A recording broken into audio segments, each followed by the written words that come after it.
Melda, at this point, I know it's a point of speculation, but what's the official death toll that's been put out? Can you also show us, Melda, what's the situation in Adana, as we put out that disclaimer for our viewers, that the situation where you are is actually better than many other parts?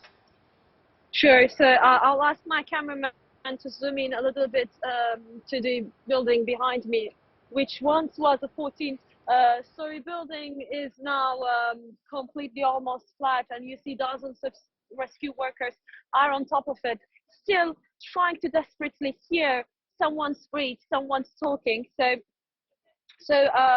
we know so far that according to official sources, 3,549 people were deceased, and 22,000, almost 22,000 people were injured due to the earthquake. But honestly, these numbers are changing every second, every minute, because as you can see, rescue workers are still working to find out anyone who is living.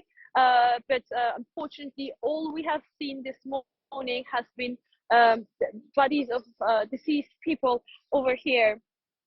We know that there is on the ground 53,000 rescue workers, official rescue workers, but also besides that, the whole nation is united, and everyone is trying to play their part to help in a way the regions and the people affected. So campaigns of fundraising, money raising, people sending humanitarian help to the region, individually or NGOs, they are all in the region trying to do their share, but the level of this disaster is so high that President Erdogan mentioned it. It's the worst in a century. Well, yes, that's correct. Imagine, I just want you to have a comparison here. We're talking about 57,750 buildings flattened, and the government deployed 53,000 official rescue workers. So even though we have tens of thousands of people coming to help, besides the official rescue workers, nothing is enough. I want to remind you at this point the level of this catastrophe. It's affected.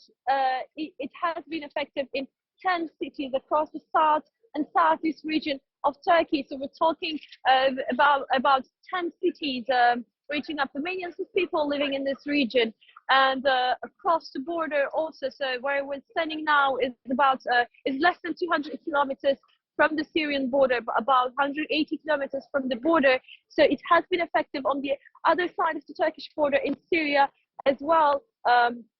So the level of this catastrophe is really nothing like this country has ever seen before. I just want to remind you at this point, the worst earthquake this country has survived was in 1991, when 18,000 people lost their lives.